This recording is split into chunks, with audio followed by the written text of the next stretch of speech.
You know, the debate over DC statehood often boils down to representation versus tradition. But what if one of the most detailed cases against it was laid out decades ago? Today, we're going to unpack a really influential 1987 Department of Justice report to understand the arguments, historical, constitutional, and practical, that still pop up in this conversation. So let's start with the question at the absolute heart of this whole thing. You've got nearly 700,000 American citizens who pay federal taxes, they serve in the military, but they don't have a single voting member in Congress. For a lot of people, this isn't just a political debate, it's a fundamental issue of fairness. And it's that tension that we really have to keep in mind as we dig into the arguments on the other side. So here's our game plan for today. First, we're going to look at the 1987 report itself. Then we'll go all the way back to what the founders were thinking when they created the Capitol. After that, we'll get into the nitty-gritty of the Constitution, look at this clash between design and democracy, and finally, check out the practical reasons the report brought up. So let's dive in. All right, so the main event here is this 1987 report to the Attorney General on the question of statehood for the District of Columbia. And you have to understand, this wasn't just some academic exercise. It was a direct response to a growing political movement, and its goal was to lay out the definitive legal case against D.C. becoming a state.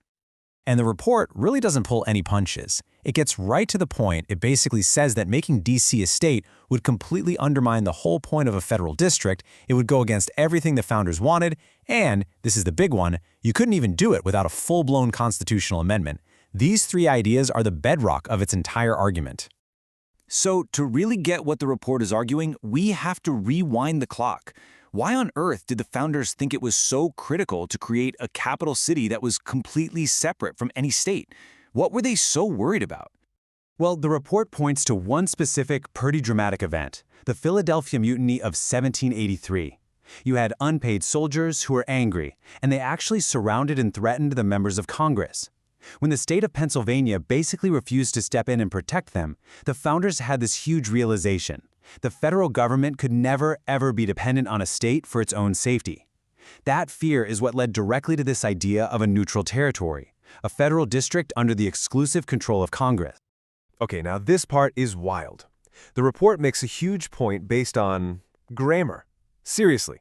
When James Madison was trying to calm people's fears about this new district, he wrote that the residents will have had their voice. The report zeroes in on that past tense. Their interpretation, that consent was given just one time, way back at the beginning, and that original decision is binding on anyone who decides to live in the capital today.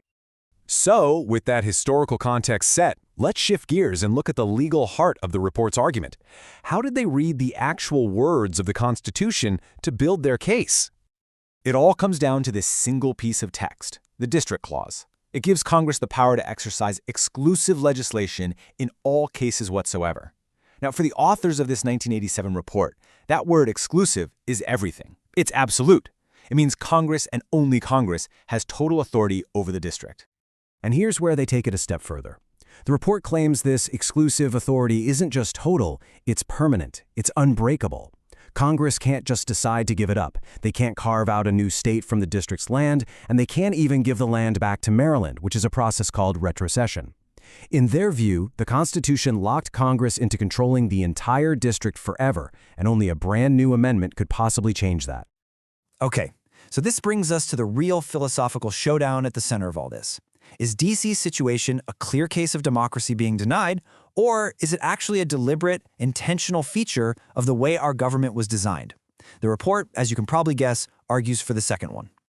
What's really interesting is that the report itself includes the other side of the argument, quoting DC's mayor at the time, Walter Washington. And you can feel the power in this quote, right? It's all about fairness. These are citizens who pay taxes, they carry all the burdens of citizenship, just like everyone else, but they get no say. It's that famous revolutionary cry, taxation without representation, brought into the modern day. But the report has a counter-argument ready to go. It basically says, hold on a second.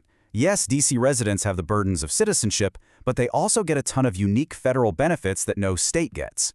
Back in 1987, the district got more than 5 times the national average in federal aid per person, plus this massive annual grant from Congress.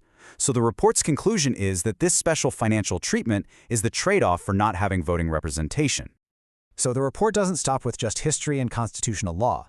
It also dives into a bunch of practical arguments, essentially asking the question, back in 1987, was the District of Columbia even ready to function as a state? And one of its biggest practical concerns was the economy. The report called DC's economy monolithic. I mean, look at this. They estimated that at the time, almost 2/3 of the entire DC workforce was tied directly to the federal government. They saw this as a huge problem, an economic dependency that was unlike any of the 50 states. And that economic point leads straight into a political one. The report, leaning on some classic political theory, argues that for a state to be healthy, it needs a diversity of interests. So think about it. A senator from a place like Virginia has to balance the needs of government workers with the needs of farmers and tech companies and so on. But the report argues a senator from D.C. would pretty much just represent one thing: the interests of the federal government and its workforce. There wouldn't be those other competing groups to force compromise. And this whole abstract idea was captured perfectly by this one simple, unforgettable question from Senator John Stennis. During a debate, he asked this about any potential senators from D.C. Now, obviously, it wasn't actually about soybeans. It was his shorthand way of asking, where are the other interests? Where's the economic diversity that the report argues is the essential ingredient for a state? Okay, so we've been through the history, the law, and the practical side of things. Let's step back and pull it all together. What are the main pillars of the 1987 report's case against DC statehood? It really boils down to these four key arguments. You've got the historical point. The whole idea was to create an independent capital. Then the constitutional point. That word exclusive means Congress's power is permanent. Then you have the practical argument about economic dependency. And finally, the political argument about that lack of diverse interests. Put them all together, and that's the framework of the 1987 report. And so all of this leaves us with a really tough question, one that's just as relevant today.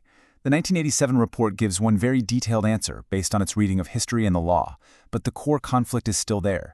How should we, in the 21st century, balance the founders' 18th century design for a capital city with the modern democratic principle that every single citizen deserves a voice in their government? That's the question that keeps this debate going.